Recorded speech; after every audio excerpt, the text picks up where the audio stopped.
Hello student, how are you? कैसे हैं आप? मैं हूं आपका अपना मुकेश सर। और डियर स्टूडेंट, आज हम स्टार्ट करने जा रहे हैं एक नया चैप्टर और उस चैप्टर का नाम है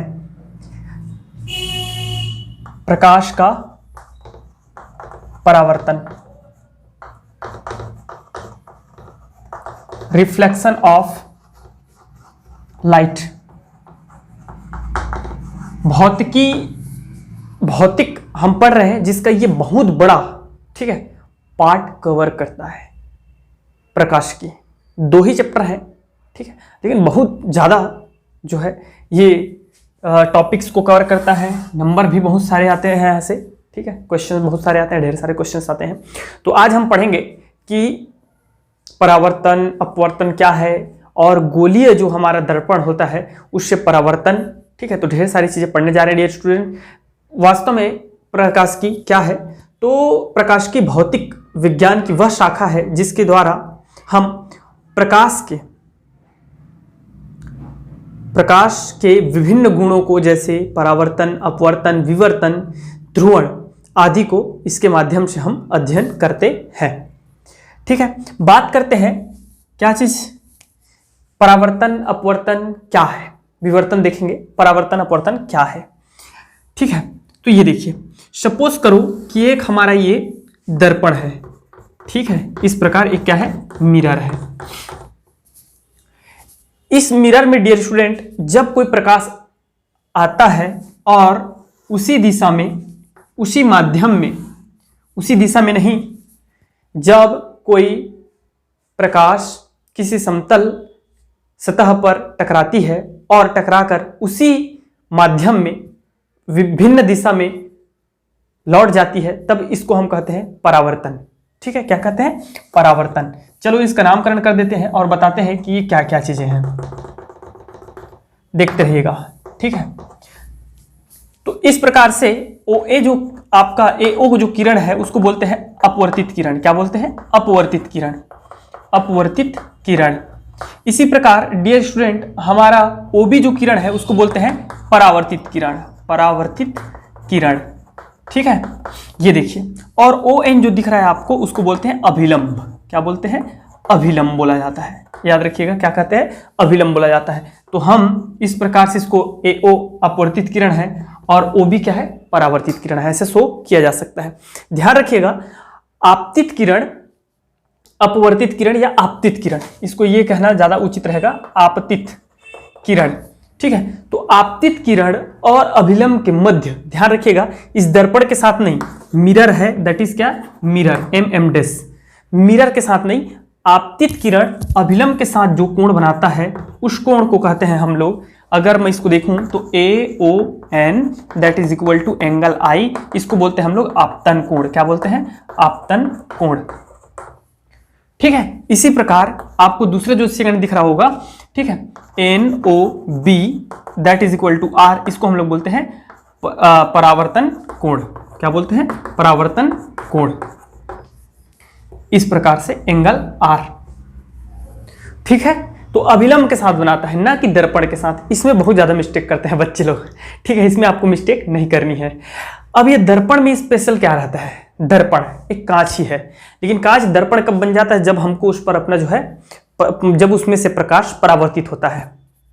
आपको अपना चेहरा दिखाई देता है दर्पण में, कैसे? क्यों? वो जो है लाइट, आपके चेहरे पर लाइट पड़ती है और आपके चेहरे से पड़ करके उस दर्पण में टकरा पड़ती है और दर्पण से आपके रेटिना पर जाती है, तब जाकर के हमको अपना जो है प्रतिबिंब नजर आता है। समझ में आ रहा है? तो ध्यान ये रखिएगा कि उस दर्पण में क्या लगा रहता है, कोई भी जो है कांच, दर्पण तब बनता है जब उसके पीछे में पेंट लगा दिया जाता है। तो केवल पेंट नहीं लगता है, आप जा करके किसी कांच ले लीजिएगा और पेंट लगा के देखिएगा, फिर वो रिफ्लेक्स होता है कि नहीं, आपको पेंट दिखाई देगा, अपना चेहरा नहीं। उसके पीछे में लगा रहता है सिल्वर का क्या चीज? पहला पेंट, पहला परत। वो सिल्वर क्या करता है? वो जो है प्रकाश को परावर्तित करता है। उसके बाद जो है गाढ़ा एक भिन्न प्रकार का, चाहे आप कोई भी जो है रंग का पेंट ले सकते हैं, लेकिन पहला परत किस चीज करता है? सिल्वर का रहता है, ठीक है डियर स्टूडेंट। तो ये होता है हमारा आपतन कोण, परावर्तन कोण, आपतित किरण, परावर्तित किरण। इसके बाद बात करते हैं परावर्तन का नियम। तो परावर्तन का जो नियम होता है वो दो ठो है। पहला नियम ये कहता है कि always I is equal to R, अर्थात आपतित किरण आपतन कोण और परावर्तन कोण क्या होता है, बराबर होता है। सेकंड, हमारा आपतित किरण, ठीक है, आपतित किरण परावर्तित किरण और जो अभिलंब है वह एक ही तल में, अभिलंब जो है कहाँ रहता है, एक ही तल में स्थित होता है। कहाँ होता है, एक ही तल में स्थित होता है। तो यह है आपका परावर्तन का नियम। चलिए देखते हैं परावर्तन कितने प्रकार के होते हैं।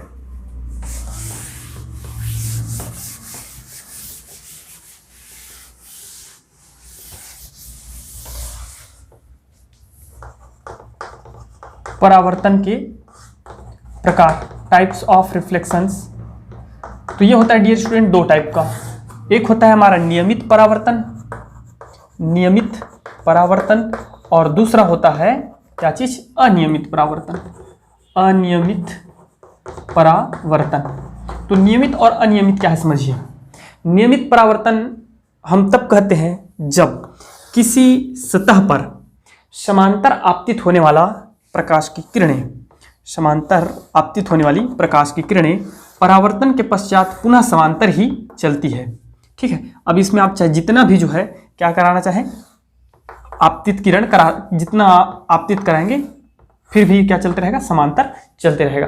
तब इस सतह को हम लोग बोलते हैं क्या चीज, नियमित परावर्तन कहते हैं इसे, और इस सतह को बोलते हैं नियमित सतह। जैसे कि उदाहरण है हमारा दर्पण, जिसपे हम चेहरा देखते हैं। ठीक है, दूसरा होता है डियर स्टूडेंट हमारा अनियमित परावर्तन। तो अनियमित परावर्तन में क्या होता है, हमारा जो सतह होता है वो खुरदुरी होता है।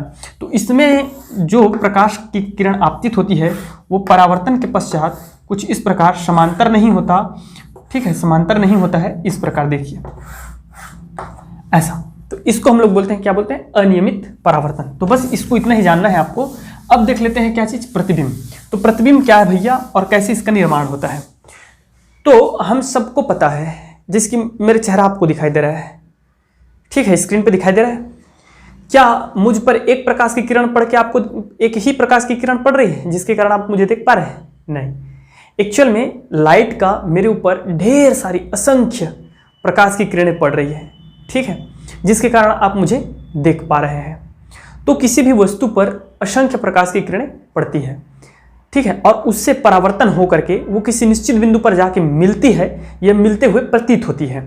तो जहां पर वे मिलती है, परावर्तित किरणें जहां पर जाकर के मिलती है, ठीक है, उसी को हम लोग, वही हमारा क्या है, प्रतिबिंब है। प्रतिबिंब का निर्माण होता है। जैसे कि सपोज अगर देखना चाहे तो, ठीक है,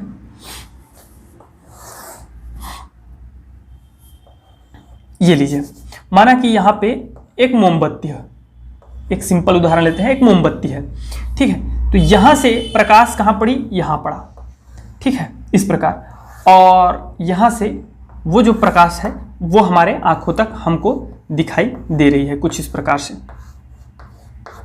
इस प्रकार से हमारे आंखों में दिखाई दे रही है। तो इसका मतलब आप क्या समझते हैं, ये देखिए, उसमें असंख्य प्रकाश की किरणें निकलती है। इससे क्या होती है, असंख्य प्रकाश की किरणें। भाई सूर्य होगा, सूर्य से इसमें असंख्य प्रकाश की किरणें पड़ रही है, और इसमें से पढ़ करके कहाँ पड़ रही है, दर्पण में पड़ रही है। तो दर्पण से पढ़ करके आपके आंखों तक पहुंच रही है, एक तरीका होता है। दूसरा तरीका ये होता है कि डायरेक्ट आपके आंखों को दिखाई देना। डायरेक्ट आप जो है किसको देख रहे हैं, मोमबत्ती को देख रहे हैं, मोमबत्ती को देख रहे हैं।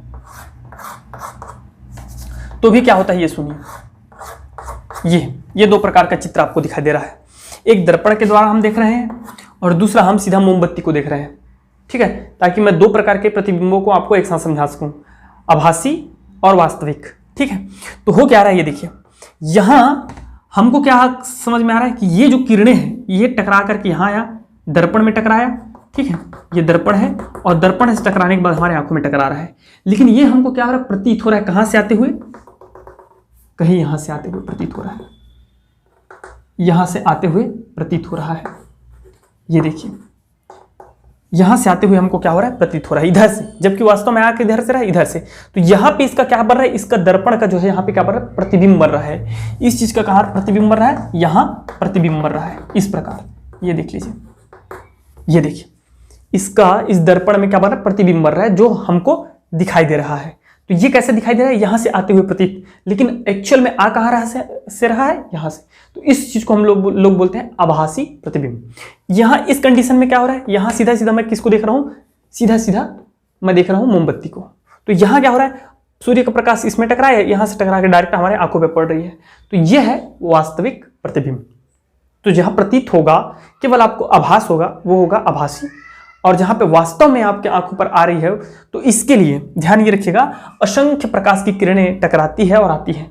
लेकिन हमें किसी भी वस्तु का प्रतिबिंब निर्माण करने के लिए या निर्मित होने के लिए केवल दो किस चीज की जरूरत पड़ती है? किरणों की आवश्यकता होती है। और जहां पर जाकर के वे किरणें आपस में मिलती है, वही उसका प्रतिबिंब का निर्माण होता है। ठीक है, चलिए आगे देखते हैं।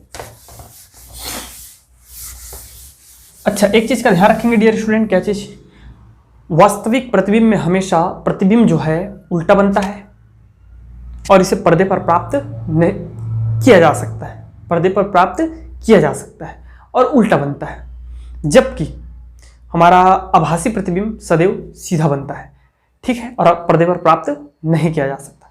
ओके, अब देखते हैं दर्पण के प्रकार। तो दर्पण के प्रकार को 3 टाइप में कैटेगराइज किया गया है। मैं लिखाऊंगा नहीं, पूरा देख लो, समझ में आ जाता है। ये सामान्य सी चीजें, आज का क्लास पूरा बेसिक इंट्रो रहेगा। ठीक है, तो 3 प्रकार का दर्पण देखो, कौन कौन सा? एक होता है समतल दर्पण, जैसे कि हमने देखा था, जिसमें नियमित परावर्तन होता है। ठीक है, समतल दर्पण जिसको आप लोग अपना चेहरा देखने में यूज करते हैं, इस प्रकार समतल दर्पण। दूसरा होता है डियर गोलीय दर्पण। क्या होता है? गोलीय दर्पण, कुछ इस प्रकार से। ठीक है, अब इसमें एक भाग जो है उभरा हुआ रहता है और एक भाग क्या होता है? दबा हुआ रहता है, कुछ इस प्रकार से। ये देखिए, बनाने का मतलब समझ रहे हो आप कि नहीं समझ में आ रहा है जी? ठीक है, इस प्रकार ये है हमारा उभरा हुआ, क्योंकि इधर जो दिख रहा है ना, ये इसका मतलब समझ रहे हो आप? पॉलिश लगा हुआ है। क्या लगा है? पॉलिश लगा हुआ है। यहाँ क्या लगा हुआ है? आपका रंग है। ठीक है, रंग लगा हुआ, कलर लगा हुआ है। इधर अपारदर्शी है, ये बोले तो अब ज़्यादा समझ में अच्छा लगेगा। अपारदर्शी भाग है। ठीक है, दर्पण का अपारदर्शी भाग है, ये अपारदर्शी भाग है, तो ये उभरा हुआ हो गया। ये अपारदर्शी भाग है, तो ये दबा हुआ हो गया। ये गोली दर्पण है। ठीक है, अब इसी गोली दर्पण को जब हम लोग बीच से काट देते हैं, ठीक है, और ये तो गोली दर्पण है, एक्चुअल में ऐसा मैं समझा रहा हूँ, होता नहीं है। तीसरा नंबर होता है परवलयाकार दर्पण।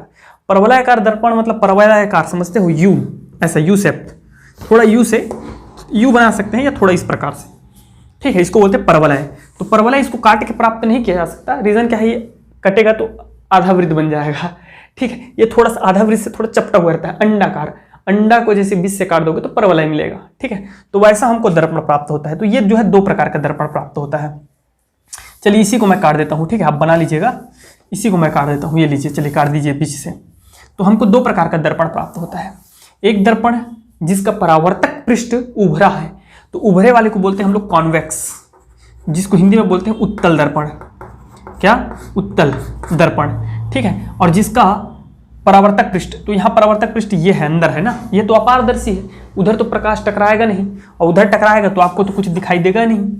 ठीक है, कहाँ टकराएगा? इधर से टकराएगा। तो जिसका परावर्तक पृष्ठ दबा हुआ रहता है, दबा, उसको बोलते हैं हम लोग कॉनकेव। ठीक है, जिसको हिंदी में बोला जाता है अवतल दर्पण। क्या बोलते हैं? अवतल दर्पण। तो इसलिए इसको आप अंधा भी जो है छू करके पहचान सकता है, उसको देखने की आवश्यकता नहीं होगी कि प्रकाश किधर से परावर्तित हो रहा है। रीजन क्या है? छू करके। ठीक है, तो ये है डियर स्टूडेंट 2 हमारे मतलब इस प्रकार के क्या होते हैं? दर्पण के प्रकार होते हैं। चलिए देखते हैं कुछ महत्वपूर्ण चीजें। ठीक है, दर्पण से संबंधित। गोलीय दर्पण, जिसको परवलयाकार दर्पण भी हम बना दिए हैं, गोलीय दर्पण की कुछ महत्वपूर्ण बिंदु, ये बिल्कुल आपको एकदम ध्यान में रहना चाहिए, इसके बिना आप नहीं पढ़ पाओगे। चलिए डियर स्टूडेंट, अब देखते हैं हम लोग क्या गोलीय दर्पण में क्या क्या मुख्य बिंदु होती है, जिसको हमको जानना बहुत जरूरी है। ठीक है, उसके लिए मैं क्या करता हूं? 2 गोला बनाता हूं। मैं बता रहा हूं आपको, समझा रहा हूं, आप टेंशन बिल्कुल नहीं लेंगे ना, हर एक चीज क्लियर करेंगे, हर एक पॉइंट को क्लियर करेंगे। इस प्रकार 2 गोला बना के मैं क्या किया? एक में से मैं निकाल लिया उत्तल दर्पण को, उत्तल गोलीय दर्पण। तो ये उभरा हुआ भाग परावर्तक पृष्ठ है, मतलब यहां से काट दिया मैं। अब इतना क्या बन गया, इतना ना, इधर नहीं, इधर मत ध्यान दीजिए, इतना वो मैं अपने हेल्प के लिए ले रहा हूँ, उसको गोला बना रहा हूँ वो अपने हेल्प के लिए, आपके हेल्प के लिए, ठीक है। एक्चुअल में हमारा उत्तल दर्पण इतना ही है, ठीक है, इतना ही है। इसमें भी हम क्या करते हैं, अब इसमें क्या करेंगे, ये देखो भाई, दबा हुआ होना चाहिए, दबा हुआ। तो दबा हुआ होने के लिए इस भाग को मैं क्या कर देता हूँ, कुछ इस प्रकार से, ये लीजिए ऐसा, ठीक है। यहां तक है हमारा क्या चीज, ये देखिए, ये दबा हुआ भाग से परावर्तित होगा। उधर क्या लगा हुआ है, पेंट लगा हुआ है, मान के चलिए इधर क्या लगा हुआ है, पेंट लगा हुआ है। इसको मैं सिर्फ आपको समझाने के लिए इसका यूज कर रहा हूं और कुछ नहीं।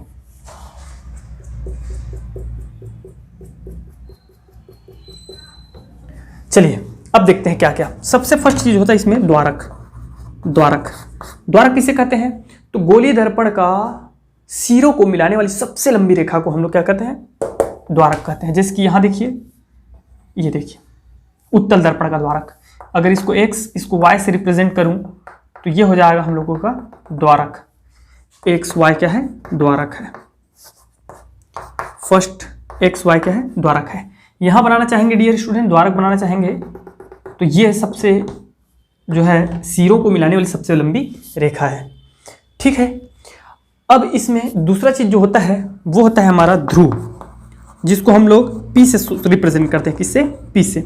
तो ध्रुव जो होता है वो क्या होता है, इन गोलीय दर्पणों का मध्य का, सबसे मध्य का बिंदु, उत्तल दर्पण में उभरा हुआ बिंदु, उभरे हुए भाग का सबसे मध्य बिंदु, और अवतल दर्पण में दबे हुए भाग का सबसे मध्य बिंदु।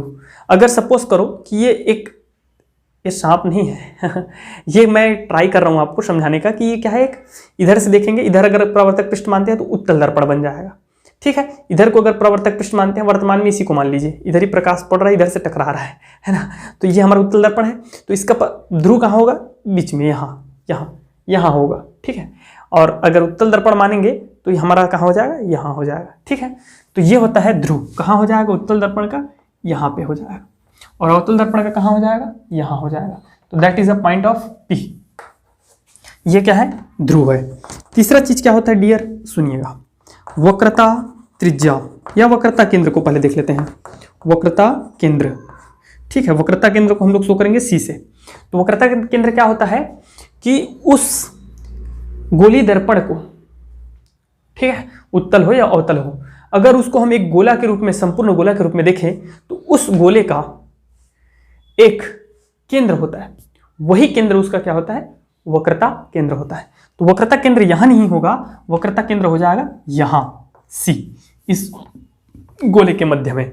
यहां कहां हो जाएगा, यहां हो जाएगा C, वक्रता केंद्र। समझ में आ रहा है, इस पूरे गोले के मध्य में ध्रुव यहां रहेगा, वक्रता केंद्र यहां। थोड़ा सा अंतर समझ में आया कि नहीं आया, तो होगा C। नेक्स्ट रहता है वक्रता त्रिज्या। वक्रता त्रिज्या, तो वक्रता त्रिज्या क्या होती है, ध्रुव और केंद्र को मिलाने वाली रेखा को हम लोग क्या बोलते हैं, वक्रता त्रिज्या। ये है PC is equal to R, यहीं तक बस रहेगा ये, PC is equal to R, ठीक है। इतना समझ में आ गया। अब मुझे इस गोले, इसका कोई मतलब नहीं है, ये मैं समझाने के लिए बनाया था आपके लिए। ये देखिए, अब क्लियर है सब कुछ अच्छे से, ठीक। अब देखिए नेक्स्ट क्या होता है, मुख्य अक्ष। मुख्य अक्ष, प्रिंसिपल एक्सिस। तो मुख्य अक्ष किसको कहते हैं, ध्रुव और वक्रता केंद्र से होकर जाने वाली रेखा को हम लोग क्या कहते हैं, मुख्य अक्ष कहते हैं। अब ये देखिए, तो त्रिज्या अलग है ना, त्रिज्या यहीं तक है भाई। इसको थोड़ा डार्क कर देता हूँ, ये लीजिए, डार्क है, मोटा है, डार्क है, थोड़ा ध्यान दीजिएगा, मोटा है और डार्क है, ठीक है, यहाँ तक। लेकिन ये है मुख्य अक्ष हमारा, मुख्य अक्ष। ये कितना भी लंबा बना सकते हो, इनफाइनाइट तक, ठीक है। ये है हमारा मुख्य अक्ष, इस प्रकार से। यह है त्रिज्या और यह है मुख्य अक्ष। पूरा क्लियर हो रहा है आपको अच्छे से, ठीक है। नेक्स्ट मुख्य बिंदु होता है हमारा मुख्य फोकस। क्या होता है, मुख्य फोकस। मुख्य फोकस क्या होता है डियर स्टूडेंट, सुनिए। मुख्य फोकस मुख्य अक्ष के समांतर आपतित होने वाली प्रकाश की किरण, चाहे वो अवतल दर्पण हो चाहे उत्तल दर्पण हो, ठीक है, बताते हैं। तो मुख्य अक्ष के समांतर आपतित होने वाली प्रकाश की किरण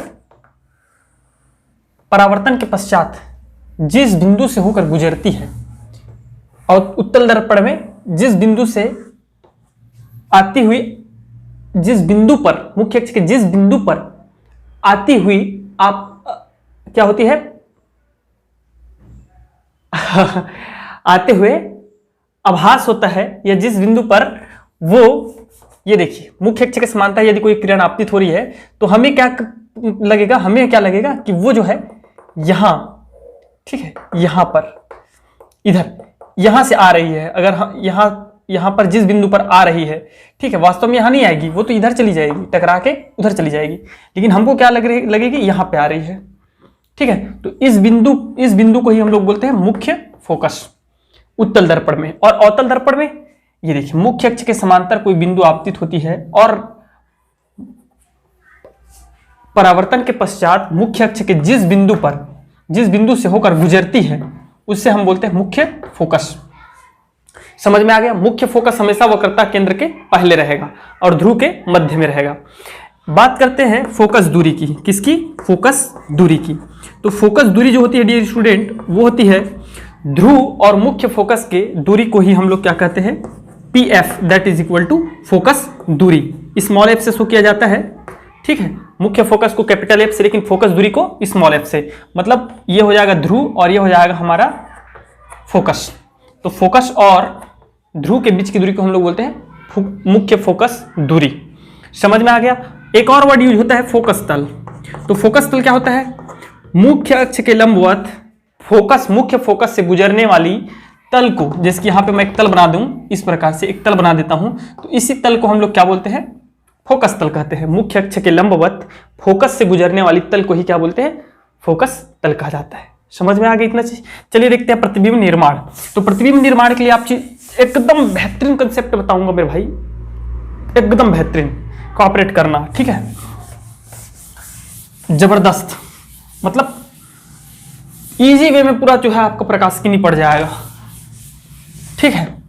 ये देखिए हम स्पेशली दर्पण में पढ़ते हैं अवतल दर्पण और लेंस में पढ़ते हैं उत्तल लेंस। लेंस जब पढ़ेंगे तो उत्तल लेंस को ज्यादा प्राथमिकता दी जाती है और दर्पण में अवतल को, ठीक है। तो अवतल दर्पण में होता क्या है ये समझिए। प्रतिबिंब निर्माण के 3 केस है, 4 रट्टा मार लेना सब लोग, 5 ठीक है, रट्टा मार लेना है, ये नियम है। तो प्रतिबिंब के निर्माण के नियम ध्यान रखिएगा एकदम अच्छे से। फर्स्ट है, सुनिए, मुख्य अक्ष के समांतर जो किरणें आपतित होती है, मैं दोनों में बताऊंगा, अवतल और उत्तल दोनों में, ठीक है, अवतल उत्तल दोनों में। तो मुख्य अक्ष के समांतर जो किरणें आपतित होती है वह परावर्तन के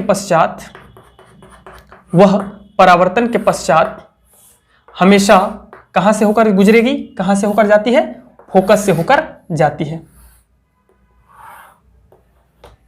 कहां से? फोकस से होकर जाती है। याद रखिएगा, फोकस से होकर जाती है, मुख्य अक्ष के समांतर जो आपतित होती है, ठीक है। और उत्तल दर्पण में ये हमको कैसे प्रतीत होती है? प्रतीत, यही वर्ड मैं भूल रहा था वहां, ठीक है। हमें क्या होती है? मुख्य फोकस पर आती हुई प्रतीत होती है, ठीक है। तो जो मुख्य अक्ष के समांतर आपतित होगी वो कहाँ, ये तो चला जाएगा इधर टकरा के और ये चला जाएगा इधर, लेकिन जब इसको आप आपस में मिलाओगे तो ये कहीं एक बिंदु इस बिंदु पर जाकर के मिल जाएगा। ये देखिए, समझ में आ गया सबको अच्छे से? तो ये फर्स्ट केस है, हमेशा ध्यान रखिएगा। मुख्य अक्ष के जो समांतर आपतित होगा वो परावर्तन के पश्चात कहां से होकर जाएगा? फोकस से होकर जाएगा, ठीक, पहला केस। दूसरा केस क्या है? दूसरा केस ये है कि यदि मुख्य अक्ष से कोई किरण आपतित हो रही है, मुख्य फोकस से कोई किरण आपतित हो रही है यहां से, तो वह अवतल दर्पण में यहां से आपतित हो रही है, तो अपवर्तन के पश्चात ये जो है कहां से चला जाएगा? ये देखिए मुख्य अक्ष के समांतर हो जाएगा। कहां? मुख्य अक्ष के समांतर हो जाएगा टकराने के पश्चात।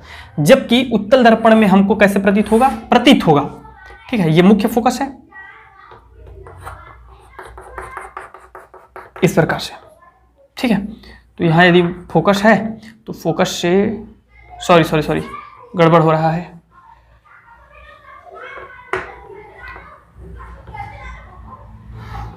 एक सेकंड, मैं बता रहा हूं आपको।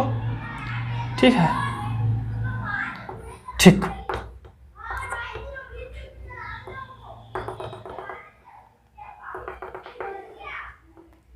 ये इस प्रकार बन जाएगा। ये देखिए, यहां क्या हो रहा है, मुख्य फोकस से आपतित हो रहा है और परावर्तित होकर के मुख्य अक्ष के समांतर हो गया।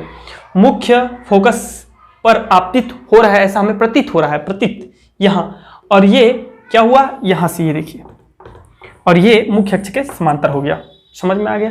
दूसरा, तीसरा नंबर क्या है, तीसरा नंबर यह है डियर कि यदि कोई वक्रता केंद्र पर आपतित हो रहा है, अगर अवतल दर्पण है और वक्रता केंद्र पर आपतित हो रहा है, तो यह परावर्तन के पश्चात उसी दिशा में क्या हो जाती है, निर्गत हो जाती है, निर्गत।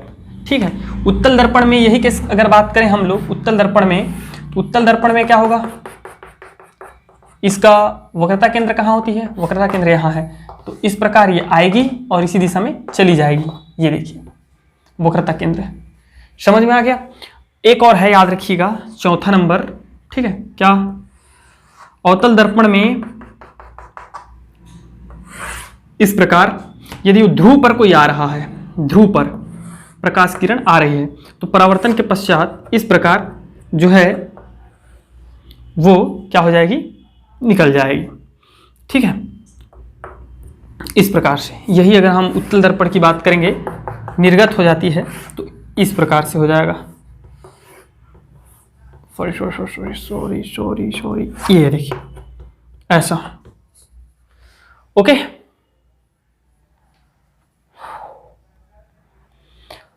तो इस प्रकार से आपको ये जो है नियम याद रखना है।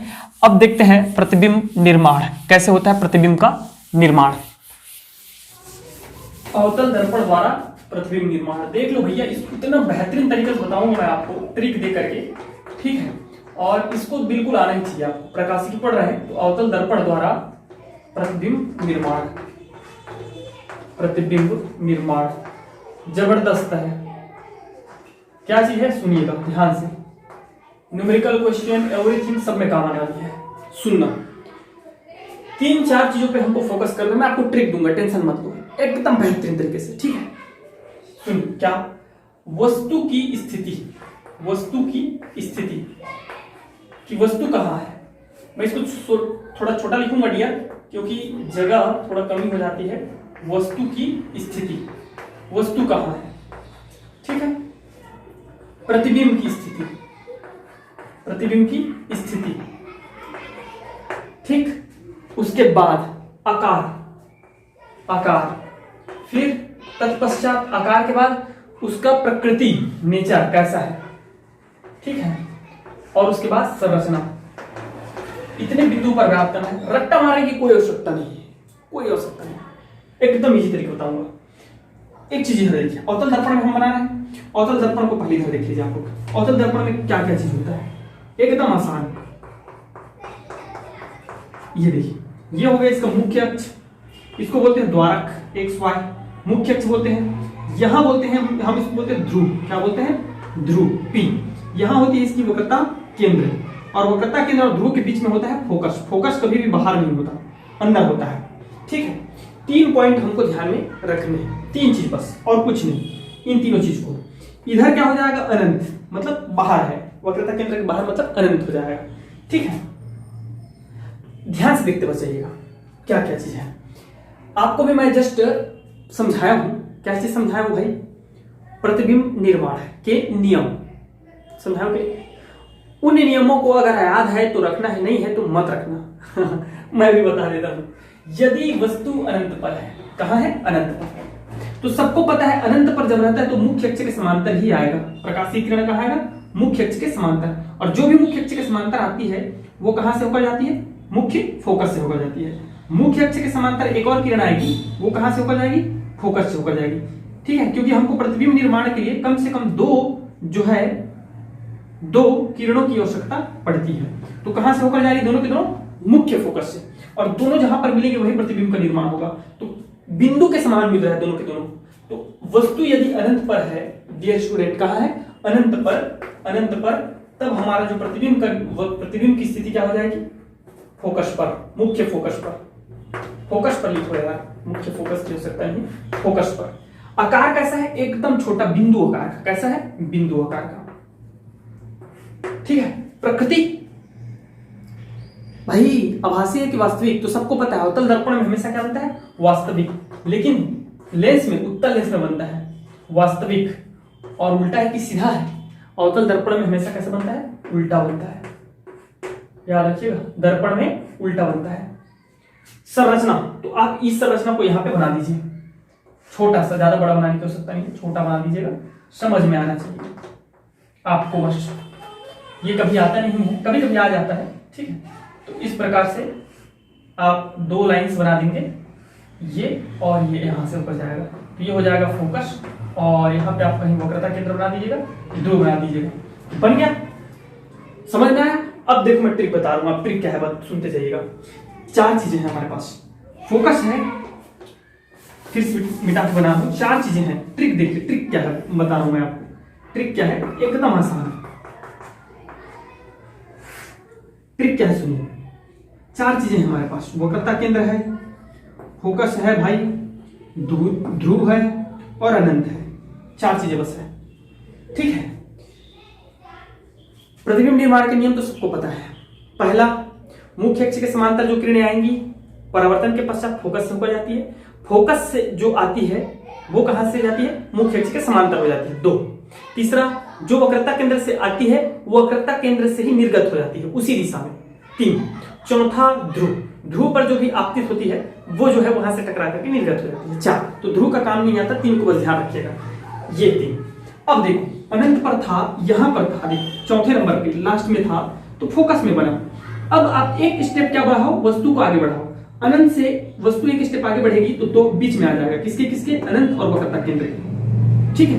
अनंत और वक्रता केंद्र के बीच में वस्तु आ गया। तो वस्तु, वक्रता और केंद्र और अनंत के बीच में जब होगा तो हमारा प्रतिबिंब जो है यहां से खिसक करके जब ये आगे बढ़ रहा है तो वो इधर आता है, तो एक स्टेप आगे बढ़ जाएगा और कहां जाएगा? फोकस और वक्रता केंद्र के मध्य में।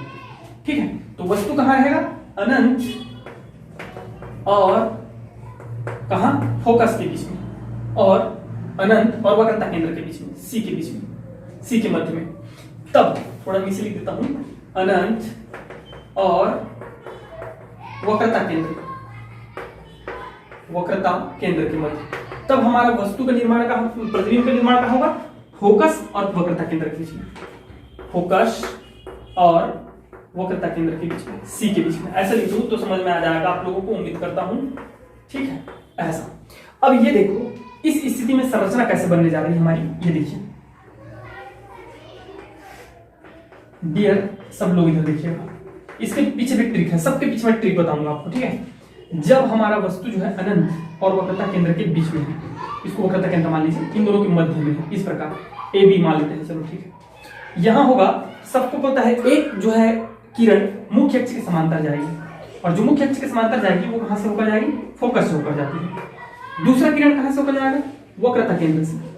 तो वक्रता केंद्र से जो होकर जाता है वो उसी दिशा में क्या हो जाती है? निर्गत हो जाता है। इस दिशा में जो जाएगा वो इसी दिशा में क्या हो जाएगा? निर्गत हो जाएगा। इस प्रकार से ये वक्रता केंद्र उसी दिशा में। तो आप ये देखिए, वस्तु ये है ए बी, और हमारा प्रतिबिंब कहां बनेगा? यहाँ बनेगा, क्योंकि दोनों रेखाएं किरणें कहां मिल रही है? यहाँ पे मिल रही है। ठीक है। आपको दिख रहा है? ये काम करें यार, बड़ा बड़ा बनाते जाएंगे, समझाना है आपको मुझे इस प्रकार। ठीक है। तो यहाँ हमारा वक्रता केंद्र है, सपोज करो यहाँ फोकस है, तो हमने वस्तु को रख दिया अनंत और वक्रता केंद्र के मध्य में, ए बी। तो यहाँ से जो प्रकाश की किरण चलेगी वो मुख्य फोकस के समांतर चली जाएगी। यहाँ से मुख्य अक्ष के समांतर जो जाएगी फोकस होकर। दूसरा, यहाँ से वक्रता केंद्र से जो जाएगा भाई वो इसी दिशा में क्या हो जाएगा? वापस। तो ये बड़ा है, और ये देखिए प्रतिबिंब हमारा, जहां पे बिंदु मिलती है, किरणें मिलती है, वहां पे प्रतिबिंब बनता है। तो ये हो जाएगा बी डैश ए डैश। तो ये बताओ आकार कैसा हो गया? वस्तु से थोड़ा छोटा। पहले बिंदु था, अब क्या हो गया? वस्तु से छोटा हो गया। वस्तु से छोटा हो गया, थोड़ा सा बढ़ा कि नहीं बढ़ा, पहले बिंदु था उससे थोड़ा सा बड़ा हो गया, तभी तो वस्तु से छोटा हुआ, वस्तु से छोटा है लेकिन बिंदु से बड़ा है। ठीक है, वास्तविक है तो बिल्कुल डेफिनेटली ये तो वास्तविक ही रहता है यार, ठीक है, और उल्टा रहता है। ठीक है, ये देखिए कहां से कहां बढ़ गए, 1 2 3 4। पहले जब हम फोकस यहां पर थे तो यहां पे प्रतिबिंब बना, ठीक है, हमने जब वस्तु को यहां लाया तो यहां पे प्रतिबिंब बना। अब वस्तु को हम लोग लाएंगे यहां, तो यहां जब लाएंगे मतलब एक स्टेप फिर से बढ़ा दिए, पहले यहां था मध्य में लाए, मध्य के बाद एक स्टेप फिर इधर बढ़ाए, तो यहां बना तो फिर यहां आया, एक स्टेप बढ़ा, इधर जब एक स्टेप बढ़ाया तो इधर भी एक स्टेप बढ़ा। अब इसको एक स्टेप आगे बढ़ा रहे हैं तो ये भी एक स्टेप आगे बढ़ेगा और कहां बनेगा, वक्रता केंद्र में। तो जब वस्तु को वक्रता केंद्र में रखेंगे तो प्रतिबिंब भी हमारा कहां बनेगा, वक्रता केंद्र पर ही बनेगा, वक्रता केंद्र पर बनेगा। तो इस प्रकार डियर स्टूडेंट हमारा ये हो जाएगा, जब वक्रता केंद्र में है वस्तु कहां है, वक्रता केंद्र में, तो प्रतिबिंब भी कहां निर्माण होगा, वक्रता केंद्र में। कैसे बन जाएगा ये देखिए, संरचना कुछ ऐसा बन जाएगा, ये नीचे थोड़ा कम हो गया क्या यार, चलो ठीक है, ये ए बी यदि वस्तु है और ये इसका वक्रता केंद्र है, सॉरी वक्रता केंद्र पर खड़ा हुआ है, ठीक है, ये इसकी फोकस है, तो ये कुछ ऐसा बनेगा डियर, ये एक जो है मुख्य अक्ष के समांतर तो वो फोकस से होकर जाएगी इस प्रकार, और जो फोकस से होकर जाएगा वो मुख्य अक्ष के समांतर हो जाएगा। तो इसका जो वस्तु बनेगा यहाँ पे बनेगा, मतलब प्रतिबिंब। तो ये क्या हो रहा है, ये देखिए थोड़ा सा ये खिसक गया इसलिए है, ये कैसा बन रहा है ये देखो आप, जब हमने वक्रता केंद्र पर रखा तो वह वक्रता केंद्र पर ही बन रहा है। ठीक है, वस्तु के बराबर, पहले बिंदु आकार था, थोड़ा सा फिर बड़ा हुआ, वस्तु से थोड़ा छोटा, और वस्तु के बराबर हो गया, बराबर हुआ कि नहीं, लेकिन ये हमेशा अभी भी क्या रहेगा, ए बी है तो ये ए डेस बी डेस रहेगा, मतलब उल्टा ही रहता है और वास्तविक ही रहता है। समझ में आ गया। अब देखो, अब हम आगे बढ़ेंगे, तो मैं क्या बताया, ये एफ पी यहां थे तो यहां बना, अब मैं इसको आगे बढ़ाऊंगा, अब इसको वस्तु को कहां लेके जाऊंगा, इनके बीच, तो प्रतिबिंब कहां आ जाएगा, एक स्टेप आगे बढ़ जाएगा, बढ़ेगा नहीं बढ़ेगा। तो जब हमारा वस्तु है सी और एफ के मध्य, सी और एफ के मध्य, तो प्रतिबिंब कहां बन रहा है, वक्रता केंद्र और अनंत के बीच, और अनंत के बीच। ठीक है, तो बराबर तो हो गया, अब बराबर के बाद क्या होगा, अब बड़ा होगा। कंसेप्ट को समझो, ये ट्रिक है भाई। ठीक है, तो ये कैसे बन जाएगा, ये कुछ ऐसा बन जाएगा, ये देखिए, ये है हमारा वक्रता केंद्र, सपोज करो ये है फोकस। ओके, हमने अब कहां खड़ा कर दिया, यहां खड़ा कर दिया वस्तु को, ए बी कर दिया, तो एक जो है मुख्य अक्ष के जो समांतर जाएगा वो फोकस से होकर जाएगा, जाएगा कि नहीं जाएगा। दूसरा डियर स्टूडेंट क्या होगा, इसके वक्रता केंद्र से होकर जाएगा, एक दूसरा कहा जाएगा, वक्रता केंद्र से होकर जाएगा। तो इस प्रकार ये कहां मिलेंगे जाकर के, थोड़ा आगे दूर में मिलेंगे, ये बेंड है ना भाई, तो आगे जाके मिलेंगे इस प्रकार, ये देखिए, तो बी डेस ए डेस। ओके, तो ये कैसा बना, बड़ा और उल्टा और वास्तविक, बड़ा उल्टा वास्तविक, आपको लिखना है और बनाना है साइड में सबको। ठीक है, नेक्स्ट देखते हैं, अब हम कहां बढ़े, अनंत केंद्र एफ पी, हम लोग यहां से आगे बढ़ेंगे। अब यहां वस्तु आ गई थी नहीं, तो हमारा यहां पर था प्रतिबिंब, अब हम वस्तु को लाएंगे यहां फोकस पर, तो हमारा जो प्रतिबिंब बनेगा वो अनंत पर बनेगा, एक स्टेप आगे बढ़ाओ, अनंत पर बनेगा। तो ये आ जाएगा हमारा सी और एफ के बीच, एफ पर वस्तु है तो ये बनेगा अनंत पर। तो कैसा बनेगा भैया, बड़ा। ठीक है, कैसा बनेगा, बड़ा, बड़ा से भी बड़ा, और कैसा बनेगा, उल्टा और वास्तविक। इसको बनाने की आवश्यकता भी नहीं है, अगर आप बनाना चाहें तो एकदम सिंपल है, बना सकते हैं। ठीक है, मुख्य अक्ष से होकर जब वस्तु को आप मुख्य अक्ष पर खड़ा कर दोगे, मुख्य अक्ष पर वस्तु को खड़ा करोगे डियर मेरे भाई, तो वो क्या होगा, मुख्य अक्ष पर वस्तु खड़ा हुआ है। ठीक, तो एक जो समांतर होकर जाएगा वो मुख्य अक्ष से होकर चला जाएगा। दूसरा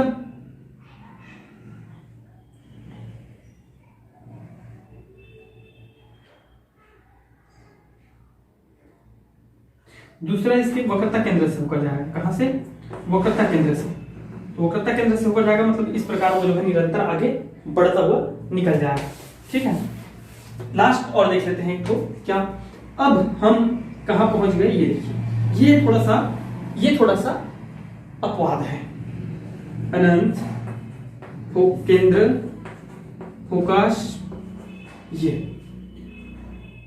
अब यदि वस्तु फोकस से भी आगे बढ़ करके कहाँ आ गया, फोकस और ध्रुव के मध्य आ गया, तो अनंत पर नहीं बनता ना, तो इधर बनता है। अब ये जो है दर्पण की उस साइड बन जाता है, और दर्पण की उस साइड बना मतलब वो बनेगा आभासी बड़ा सीधा। कैसे, इधर देखिए, ये है मान लो केंद्र, वक्रता केंद्र, ये है मान लो हमारा फोकस, और वस्तु को हमने खड़ा कर दिया यहां। ठीक है, वस्तु को खड़ा कर दिया हमने यहां, तो वस्तु है ए बी सपोज करिए। तो इसके समांतर जो एक रेखा किरण चलेगी वो कहां से होकर जाएगी, वो जाएगी मुख्य फोकस से होकर, कहां से, फोकस से होकर, इस प्रकार। ठीक है, तो ये इधर आती हुई प्रतीत होती है। ओके, दूसरा ये वाला कहां से होकर जाएगा, वक्रता केंद्र से, तो वक्रता केंद्र से होकर जाएगा कुछ इस प्रकार से, ऐसा। तो ये कहीं जाकर के यहां मिल जाएगा। तो इस प्रकार हमको इधर अगर ए बी है तो ए डैश बी डैश प्राप्त हो रहा है। मतलब कैसा, फोकस और पी के मध्य, पी के मध्य, ध्रुव के मध्य। तब हमारा वस्तु कहां पर है, देख लीजिए आप लोग, दर्पण के उस ओर। ठीक है, दर्पण के दूसरी ओर। ठीक है, कैसा बन रहा है, बड़ा, बिल्कुल डेफिनेटली बड़ा ही बन रहा है। उल्टा है नहीं, सीधा है, सीधा और आभासी। तो यह है मेरे भाई, मेरे दोस्त, मेरे यार, क्या चीज, अवतल दर्पण द्वारा प्रतिबिंबों का निर्माण। समझ आ गया सबको अच्छे से, देख लीजिएगा, रट्टा मारने की कोई आवश्यकता नहीं है। ठीक, चलिए देखते हैं उत्तल दर्पण में प्रतिबिंब निर्माण। एक तो बस है उसमें, टेंशन ना ले।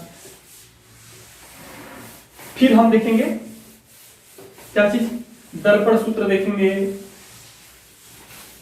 और वक्रता त्रिज्या और फोकस दूरी में संबंध भी देखेंगे।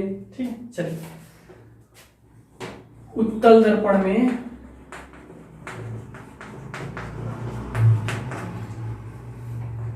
प्रतिबिंब निर्माण।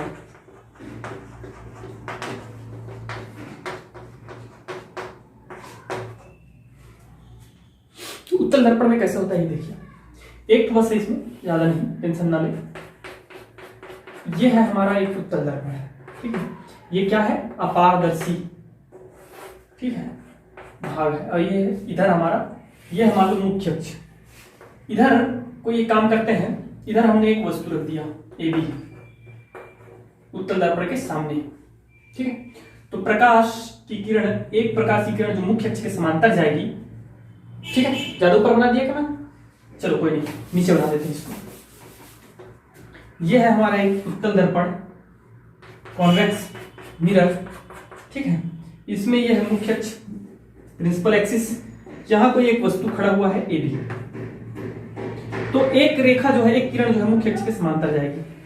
तो जो मुख्य अक्ष के समांतर जाती है, वह मुख्य अक्ष के जो समांतर जाती है वह हमको मुख्य फोकस से आती हुई प्रतीत होगी, आभास। ये चला तो इधर जाएगा, लेकिन कहां, मुख्य फोकस एफ, पहला कंडीशन। दूसरा, डियर स्टूडेंट, आप सबको पता है, दूसरा ये वक्रता केंद्र है। तीन ही कंडीशन होते हैं, एक तो मुख्य अक्ष होता है, अगर मुख्य अक्ष के समांतर जो आपतित होती है वो फोकस होकर जाएगा, तो सिंपल सी चीज है। दूसरा ये होता है ध्रुव, तो ध्रुव पर यदि इधर जाएगा भैया तो कभी फिर हमारा जो है निर्माण ही नहीं हो पाएगा प्रतिबिंब का। अगर ध्रुव से हम लोग लेके भेजेंगे तो इधर से होगा क्या, प्रति इधर चला गया। ठीक है, तो नहीं, हमको कहां से लेके भेजना उसको, वक्रता केंद्र। हमारा नेक्स्ट ऑप्शन रहता है वक्रता केंद्र। तो इधर जो वक्रता केंद्र की ओर आ रही है वो कैसे, कहां हमको जो है प्रतीत होगा, वक्रता केंद्र से आती हुई प्रतीत होगी, उसी दिशा में निर्गत हो जाता है। ठीक है, मतलब ये ऐसा उसी दिशा में निर्गत हो जाएगी, जो वक्रता केंद्र की ओर जाएगी जो किरण, वो उसी दिशा में निर्गत हो जाएगी और हमें वक्रता केंद्र से आती हुई प्रतीत होगी। और ये मुख्य फोकस है, दोनों मिल कहां रहे हैं, यहां, ये। ठीक है, ए डैश बी डैश। अब बताइए क्या क्या चीज है, याद रखिएगा, फर्स्ट याद रखिएगा, उत्तल दर्पण में हमेशा जो वस्तु है वह दर्पण, जो प्रतिबिंब है वह प्रतिबिंब जो है वस्तु से हमेशा क्या होता है, छोटा होता है। प्रतिबिंब जो है क्या होता है, छोटा होता है, याद रखिएगा फर्स्ट। दूसरा देख लो, छोटा है कि नहीं, सीधा बनता है, हमेशा क्या बनता है, सीधा। जबकि अवतल दर्पण में हमेशा उल्टा बनता है। एक केस बस में सीधा बन जाता है, लास्ट केस में, अभी आपने देखा था। तीसरा, डियर स्टूडेंट, हमेशा ध्यान रखिएगा कि प्रतिबिंब की दूरी वस्तु की दूरी से हमेशा कम होती है। ठीक है, वस्तु की दूरी प्रतिबिंब की दूरी कम होती है, और अधिकतम प्रतिबिंब की जो दूरी है, मैक्सिमम जो प्रतिबिंब की दूरी है वो फोकस दूरी के बराबर हो सकती है, उससे ज्यादा नहीं। याद रखिएगा चौथा पॉइंट कि मैक्सिमम जो दूरी है, अधिकतम दूरी, वो फोकस दूरी के बराबर हो सकती है, यहां तक जा सकता है, लेकिन इसके आगे नहीं जाता है। ठीक है, तो यह है उत्तल दर्पण का केस। चलिए देखते हैं चिन्ह पर पाटी, मतलब हमको चिन्ह कैसे लेना है। न्यूमेरिकल क्वेश्चन के लिए इसके बिना बना ही नहीं सकते। तो चिन्ह पर पाटी देखते हैं, क्या लिखेंगे? चिन्ह परिपाटी। चिन्ह परिपाटी क्या होता है? वेरी सिंपल, सुनते जाइएगा, मैं दोनों को एक साथ आपको समझा देता हूं। यह है हमारा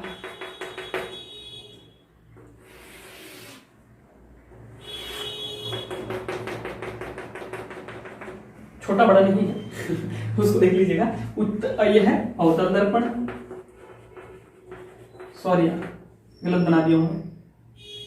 उत्तल दर्पण ये तो सही है, ये गलत बन गया है, गलत नहीं बनाया, सुधर जाएगा। ये अब सही है, अवतल दर्पण, उत्तल दर्पण। ठीक है, बीच में मैं एक लाइन खींच देता हूं दोनों को डिवाइड करने के लिए, सुनते जाइएगा। आपतित किरण की दिशा में, आपतित किरण की दिशा में जो दूरी रहेगी, दूरी वो हमेशा पॉजिटिव रहेगी। कैसे रहेगी? पॉजिटिव। और वस्तु हमेशा किधर रहता है? किधर रहता है जी? अगर ये ध्रुव है तो हमेशा वस्तु किधर रहेगा? लेफ्ट साइड में रहेगा। अवतल दर्पण के केस में रहता है कि नहीं रहता है? इधर ही रहता है। तो हमेशा वस्तु की दूरी क्या आती है? धनात्मक आती है। ठीक है, प्रतिबिंब 4 केस में, 5 केस में हमारा इधर ही बनता है, मतलब अवतल दर्पण में सभी जो प्रतिबिंबों की दूरी है वो हमेशा क्या होती है? धनात्मक होती है। लेकिन एक केस में जहां आभासी बनता है, उसी केस में क्या हो जाता है? राइट साइड में बन जाता है। तो ध्रुव के राइट साइड में आया तो वो क्या हो जाएगा? ऋणात्मक। मतलब आपतित दिशा, आपतित किरण की दिशा में रहेगा तो पॉजिटिव, और इधर बन जाएगा तो नेगेटिव। अवतल दर्पण के केस में समझ में आ गया?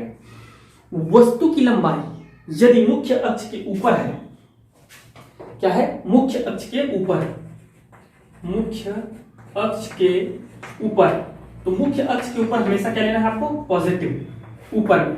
और नीचे में यदि वस्तु है या प्रतिबिंब है तो हमेशा क्या लेना है? नेगेटिव। चाहे वस्तु हो चाहे प्रतिबिंब हो, वस्तु को कभी भी मुख्य अक्ष के नीचे नहीं रखा जाता, ऊपर ही रखते हैं। प्रतिबिंब ऊपर और नीचे बन सकता है, जिसकी एक केस में ऊपर बना था, बाकी सभी केस में नीचे बना है। बना था कि नहीं बना था? सिर्फ एक केस में ऊपर बना था। तो हमेशा हमारा जो है प्रतिबिंब ऋणात्मक होता है 5 केस में। ठीक है, ये तो नीचे रहेगा मुख्य अक्ष के नीचे, मतलब आप दोनों केस में, दोनों में ना, दोनों में मुख्य अक्ष के नीचे, मुख्य अक्ष के नीचे प्रतिबिंब की लंबाई, प्रतिबिंब हो चाहे वस्तु हो, लंबाई क्या लेना है हमको? ऋणात्मक लेना है। ठीक है, मुख्य अक्ष के ऊपर, अब ऊपर लिखने की जरूरत नहीं है यार, लिखने की जरूरत है क्या? नहीं है रे भाई। ठीक ठीक, आपतित किरण की दिशा में वस्तु और प्रतिबिंब की दूरी हमेशा क्या लेना है आपको? पॉजिटिव लेना है। और दूसरी ओर क्या लेना है? नेगेटिव लेना है। समझ में आ गया सबको अच्छे से? अच्छे से ना? चलो अब मुझे कोई बता दो कि अवतल दर्पण में जो फोकस दूरी होगी वो ऋणात्मक होगी कि धनात्मक होगी? तो 5 केस के लिए, सब केस के लिए हमारा जो फोकस है वो इधर ही रहता है। रहता है कि नहीं रहता है? तो आपतित किरण की दिशा में रहता है, आपतित। और याद रखिएगा दूरी हमेशा कहां से नापते हैं? एक मस्ट चीज, दूरी हमेशा ध्रुव से नापा जाता है। कहां से? ध्रुव P से नापा जाता है। ठीक है, तो ये फोकस दूरी जो है इस दिशा में, आपतित किरण की दिशा में, इसलिए ये पॉजिटिव रहता है। किसमें? अवतल दर्पण में पॉजिटिव, जबकि उत्तल दर्पण में क्या आता है? नेगेटिव आता है, क्योंकि यहाँ रहता है हमारा, और आपतित किरण इधर होता है। ये चला गया मुख्य अक्ष के समांतर जो आपतित हुआ, लेकिन फोकस हमारा यहाँ है, तो फोकस दूरी हम यहाँ क्या रहता है? हमेशा निगेटिव रहता है। समझ में आ गया? यहाँ निगेटिव, यहाँ पॉजिटिव। वक्रता त्रिज्या यहाँ पॉजिटिव, यहाँ नेगेटिव। समझ आया जी? समझ आया? न्यूमेरिकल करेंगे, बड़ा मजा आएगा। तो आज के क्लास में बस इतना ही डियर स्टूडेंट। नेक्स्ट क्लास में हम लोग देखेंगे क्या? नेक्स्ट क्लास में हम लोग देखेंगे वक्रता त्रिज्या और फोकस दूरी में संबंध मोस्ट, और दर्पण सूत्र मोस्ट एमपी, और उसके साथ साथ देखेंगे ढेर सारा numerical question. Tata bye bye, thank you very much.